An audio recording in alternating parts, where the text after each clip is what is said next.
Oh man, I think I've done this like 5 times now to get this right. I just wanted to tell anybody who's been reading this, and it's probably not that many people. I look at the statistics. I probably have like 28, 30 people that read what I write, but I didn't really write for anyone else except my kids when I did this blog. Put a lot of stuff about when I was in Russia on there for my kids, kind of just posterity so that they could have something to look at and how I was thinking as I was going through like this, I don't know, just like all of us, like a little journey through life to figure out what this thing's all about. And it kind of took me in a wild direction. So I don't know if if you guys know anything about me besides, I play softball here and I'm a lawyer. When I graduated from college with a bachelor's degree in Russian language and diplomacy and foreign affairs. I lived in Moscow when I graduated from undergrad. I also lived in Prague, where I worked as a financial analyst for an importer. He had an office in Kiev, and I worked there as well. And I came home and ended up in California coaching gymnastics. I kind of just put that whole part of my life aside and all those experiences. Of course, I'd talk to people every once in a while that speak Russian, and I'd start, friendships with people from Moscow that I would meet occasionally just so I could practice my language. My kids thought I was a spy. I'm like, you guys are crazy. But anyway, after I coached for a while, I went to law school and started another journey. And more recently, I started the blog in 2010 when I was kind of exploring some things in my mind, for my kids to look at later. And I went back to school and I got my master's degree in history from Liberty, and that started a whole nother journey for me. And now I'm about 6 classes away from my PhD.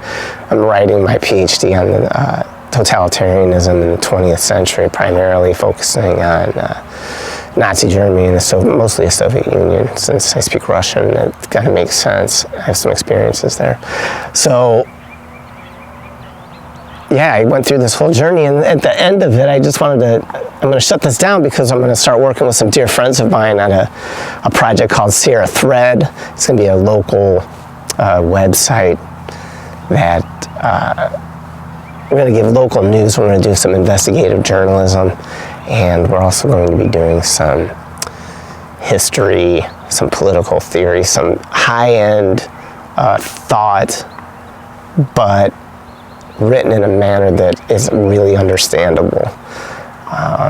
So I hope people read it. I think it's really, really important that we discuss where we're at and where we're going right now. And the time at Liberty University taught me something really, really important. And that what I learned at the university when I got my master's degree and my PhD is this whole Republican-Democrat dichotomy is complete bullshit. It's just the most ridiculous thing. Is you got the Democrats screaming at the Republicans that they're fascist, and the Republicans screaming at the Democrats saying, oh, you guys are a bunch of communists. It's like, Jesus Christ, you guys, you're not making any points at all. You're just a bunch of ridiculously. It's a clown world. There's a bunch of jokers. And the only really important thing after I'm reading through, just getting as I was going through my PhD program, is that there's actually it's really simple. On the one side, you have liberty. Liberty is the ability to be a free person, do whatever you want, but you always make that the virtuous choice. You always do what's right because you're perfect and you don't make any mistakes, and that's the extreme. Those are people that are completely free, kind of like what John Lennon's Imagine. Imagine all the people with no religion, everybody's perfect, we all get along, peace, love, dope, it's awesome. And then on the other side of the spectrum, you have totalitarian government regimes that control everything that people do and think. And that's and the only way to get to the point where everybody does and thinks exactly the same thing is you're going to have to kill a bunch of people that are not going to believe with you. They're not going to believe in what you believe in, because there has to be a unifying ideology to get a whole society to be accept that kind of totalitarian iron fist type of control. So basically, Republican, Democrat, fascist, communist, it all doesn't matter. All of them, even the American system, falls on that line somewhere between pure freedom with no control of the population and total control of the population.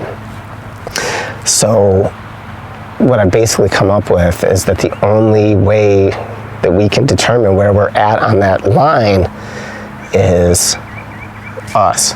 We have to be better people, because our behavior as individuals and how we treat others determines how much control the government has over us, because that's necessary so we don't slip into some kind of crazy world because people have no morals or no virtue.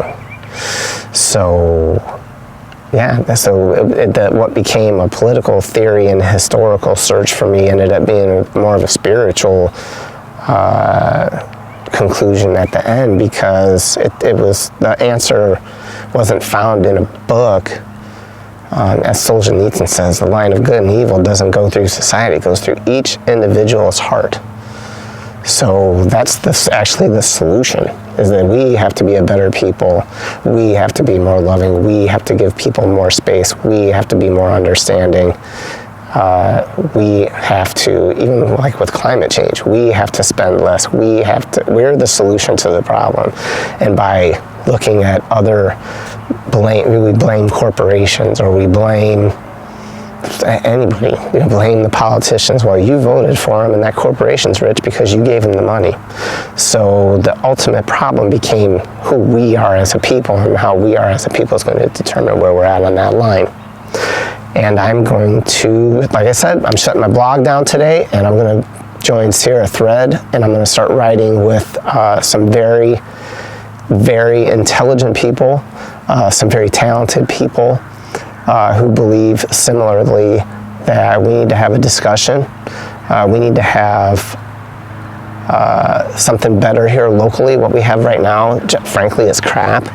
Our local media just spits out press releases that they receive. There's really no analyst, there's really no thought, there's really nothing in there.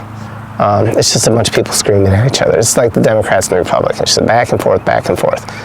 Let's have a discussion, a highbrow discussion. Our population we're smart people. I talk to my friends, I play softball, I don't care if you're a plumber, if you're a contractor, if you're a lawyer, they're smart people.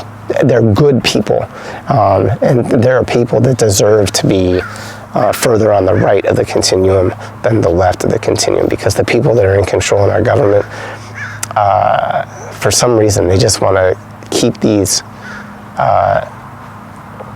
this control thing and keep everybody fighting.